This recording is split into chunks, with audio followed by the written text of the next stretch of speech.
Well, I'm glad you've all joined me here today for a lesson in bicycle surgery.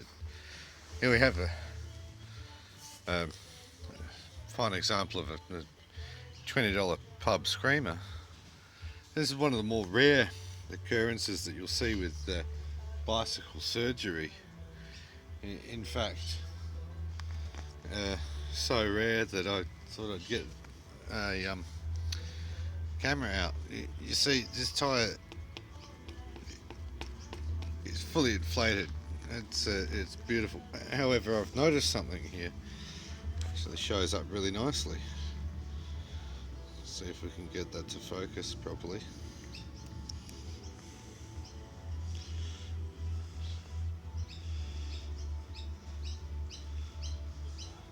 So it's there's a small piece of something in there, some sort of metal.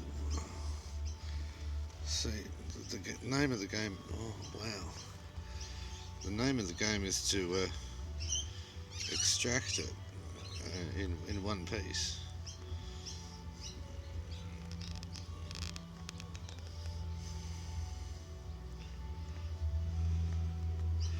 And what a beauty it is!